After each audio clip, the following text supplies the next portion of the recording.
ಹೇಳ್ತಾ ಇದ್ದಾರೆ, ₹2 ಜಾಸ್ತಿನೇ ಮಾಡಿಬಿಟ್ಟಿದ್ದಾರೆ ಅರ್ಧ ಲೀಟರ್ ಮತ್ತು 1 ಲೀಟರ್ ಹಾಲಿನ ಮೇಲೆ ಅಂತೇಳಿ ಆರ್ ಅಶೋಕ್ ಅವರು ಇರ್ಬೋದು, ವಿಜೇಂದ್ರ ಅವರು ಇರ್ಬೋದು, ಇಬ್ಬರು ಕೂಡ ಈಗಾಗಲೇ ತಮ್ಮ ಆಕ್ರೋಶನ ವ್ಯಕ್ತಪಡಿಸಿದ್ದಾರೆ. ನಾವೇನು ಹೇಳಲಿಕ್ಕೆ ಬಯಸ್ತೀವಿ?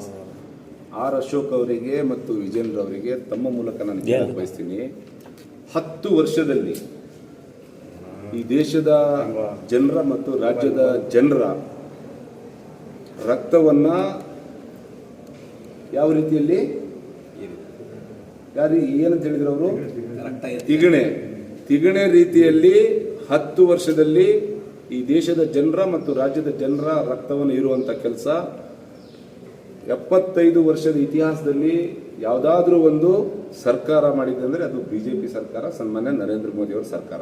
ಇದನ್ನ ಫಸ್ಟ್ ಅಶೋಕ್ ಅವರು, ವಿಜೇಂದ್ರ ಅವರು ಹೇಳಿ ಆಮೇಲೆ ಮಾತಾಡ್ತೀನಿ. ಅಂದ್ರೆ 10 ವರ್ಷದಿಂದ ಬೆಲೆ ಏರಿಕೆ ಆಗಿತ್ತಲ್ಲ, ಮತ್ತೆ ಎಲ್ಲಿ ಹೋಗಿದ್ರು ಅಶೋಕ್ ಅವರು, ಎಲ್ಲಿ ಹೋಗಿದ್ರು, ಮತ್ತೆ ವಿಜೇಂದ್ರ ಅವರು ಎಲ್ಲಿ ಹೋಗಿದ್ರು? ₹400 ಇದ್ದಿದ್ದ ಸಿಲಿಂಡರ್ ಇವತ್ತು ₹1100 ಆಗಿದೆ. ₹40 ಇದ್ದಿದ್ದ ಡೀಸೆಲ್ ಇವತ್ತು ₹100 ಆಗಿದೆ. ₹60 ಇದ್ದಿದ್ದ ಪೆಟ್ರೋಲ್ ಇವತ್ತು ₹110 ಆಗಿತ್ತು. ಇವತ್ತು ದಿನನಿತ್ಯ ಊಟ ಮಾಡ್ತಕ್ಕಂಥ ಪದಾರ್ಥದ ಬೆಲೆ ಗಗನಕ್ಕೇರಿದೆ. ಸೊ ಇವತ್ತು ಬಿಜೆಪಿ ಸರ್ಕಾರದಲ್ಲಿ 10 ವರ್ಷದಲ್ಲಿ ಏನಾಗಿದೆ ಅನ್ನೋದನ್ನ ಇವತ್ತು ಅಶೋಕ್ ಅವರು ಮತ್ತು ವಿಜೇಂದ್ರ ಅವರು ಅವರೇ ಉತ್ತರ ಕೊಡಬೇಕು. ರಾಜ್ಯದ ಜನರಿಗೆ ಹಾಲನ್ನ ಕೊಟ್ಟು ನೀವು ₹2 ಪಡ್ಕೊಳ್ತೀವಿ ಅಂತ ಹೇಳ್ತಿದ್ರ, ಅವರು ದರವನ್ನೇ ಏರಿಕೆ ಮಾಡಿಬಿಟ್ಟಿದ್ದಾರೆ. ₹2 ಅರ್ಧ ಲೀಟರ್ ಮೇಲೆ 1 ಲೀಟರ್ ಮೇಲೆ ನೀವು ಏನ್ ಸಮಜಾಯಿಸಿ ಕೊಡ್ತೀರಾ?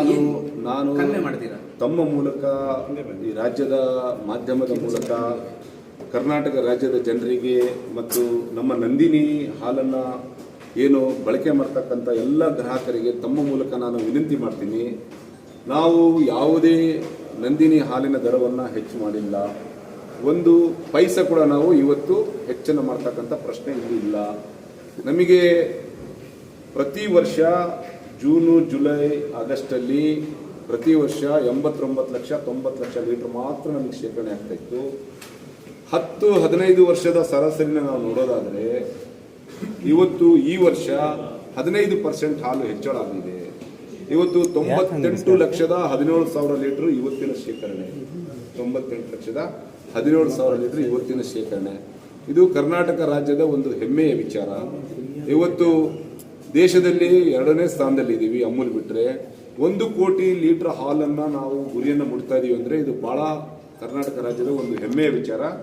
ಈ 1 ಕೋಟಿ ಲೀಟರ್ ಇನ್ನೇನು 2-3 ದಿನಗಳಲ್ಲಿ ನಾವು ರೀಚ್ ಆಗ್ತಾ ಇದ್ದೀವಿ.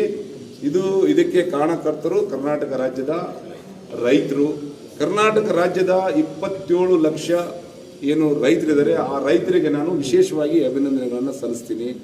ತಮ್ಮ ಮೂಲಕ ಅಶೋಕ್ ಅವರಿಗೆ, ವಿಜೇಂದ್ರ ಅವರಿಗೆ ಹೇಳಕ್ ಬಯಸ್ತೀನಿ, ನಂದಿನಿ ಹಾಲಿನ ದರ 1 ಪೈಸೆ ಕೂಡ ನಾವು ಇವತ್ತು ಹೆಚ್ಚು ಮಾಡಿಲ್ಲ. ಇವತ್ತೇನು 98 ಲಕ್ಷ ಲೀಟರ್ ನಮಗೆ ಶೇಖರಣೆ ಆಗ್ತಾ ಇದೆ. ಇವತ್ತೇನು ಹೆಚ್ಚು ಕಡಿಮೆ 8ರಿಂದ 10 ಲಕ್ಷ ಲೀಟರ್ ನಮಗೆ ಈ ತಿಂಗಳಲ್ಲಿ ಹೆಚ್ಚು ಹಾಲು ಬಂದಿದೆ. 30 ಲಕ್ಷ ಲೀಟರ್ ಹಾಲು ಇವತ್ತು ಪೌಡ್ರಿಗೆ ಹೋಗ್ತಾ ಇದೆ. 30 ಲಕ್ಷ ಲೀಟರ್ ಹಾಲು ಪೌಡ್ರಿಗೆ ಹೋಗ್ತಾ ಇದೆ. ನಾವು ಪೌಡ್ರನ್ನ ಮಾಡಿದ್ರೆ ನಮಗೆ ಲಾಸ್ ಆಗುತ್ತೆ. ಒಂದು ದಿವಸಕ್ಕೆ 30 ಲಕ್ಷ ಲೀಟರ್ ಹಾಲು ಪೌಡರ್ ಮಾಡಿದ್ರೆ ಅದನ್ನು ನಾವು ಸ್ಟಾಕ್ ಮಾಡಬೇಕಾಗುತ್ತೆ, ಡೆಡ್ ಇನ್ವೆಸ್ಟ್ಮೆಂಟ್ ಆಗುತ್ತೆ. ಸೊ ಹಾಗಾಗಿ ನಮ್ಮ ಒಕ್ಕೂಟಗಳ ಮೇಲೆ ಕೂಡ ಹೊರೆ ಬೀರುತ್ತೆ, 15 ಒಕ್ಕೂಟಗಳು. ಸೊ ಆ ನಿಟ್ಟಿನಲ್ಲಿ ನಾವು ಇವತ್ತು ಬೋರ್ಡಲ್ಲಿ ಒಂದು ತೀರ್ಮಾನ ಮಾಡಿದ್ದೀವಿ. ರೈತರ ಮತ್ತು ಗ್ರಾಹಕರ ಹಿತದೃಷ್ಟಿಯಿಂದ 1000 ml ಹಾಲನ್ನು ನಾವು ಪ್ರತಿ 1 ಲೀಟ್ರಿಗೆ ನಾವು ₹42 ರೇಟನ್ನು ತಗೊಳ್ತಾ ಇದ್ದೀವಿ. ಆ 1000 ml ಬದಲು ಆ ಪಾಕೆಟ್ ಮೇಲೆ 1050 ml ಅಂತ ಇರುತ್ತೆ. ಆ 50 mlಗೆ ಕಾಸ್ಟು ₹2 10 ಪೈಸೆ ಆಗುತ್ತೆ.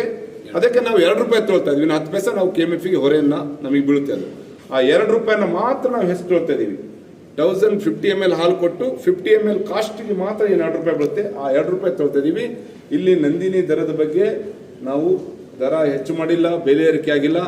ಈಗ ಅಶೋಕ್ ಅವರಿಗೆ, ವಿಜೇಂದ್ರ ಅವರಿಗೆ ಮಾತಾಡಕ್ಕೆ ಏನಿಲ್ಲ. ಒಂದೇ ಒಂದು ಇದ್ರ ವಿರುದ್ಧವಾಗಿ ರಾಜ್ಯಾದ್ಯಂತ ಹೋರಾಟ ಮಾಡ್ತಿಲ್ಲ ನಾವು ಬಿಜೆಪಿ ಅವರು ಅನ್ನೋಂತ ಒಂದು ಮಾತುಗಳು. ಬಿಜೆಪಿಯವರಿಗೆ ಹೋರಾಟ ಬಿಟ್ರೆ ಮತ್ತೇನ್ ಮಾಡಕ್ಕಿದೆ? ಅವ್ರು ಹೋರಾಟ ಮಾಡಕ್ಕೆ ಇರೋದು, ಅವ್ರಿಗೆ ಜನ ಹೋರಾಟ ಮಾಡಕ್ಕೆ ಕರ್ನಾಟಕ ರಾಜ್ಯದಲ್ಲಿ ವಿರೋಧ ಪಕ್ಷದಲ್ಲಿ ಕೂರಿಸಿರೋದು, ಅವ್ರಿಗೆ ಹೋರಾಟ ಮಾಡಕ್ಕೆ ಜನ ತೀರ್ಮಾನ ಮಾಡಿರೋದು. ಅವ್ರು ಹೋರಾಟ ಮಾಡ್ಲಿ, ಅವರಿಗೆ ಒಳ್ಳೇದಾಗ್ಲಿ ಅಂತ ನಾನು ಹೇಳಕ್ ಬಯಸ್ತೀನಿ.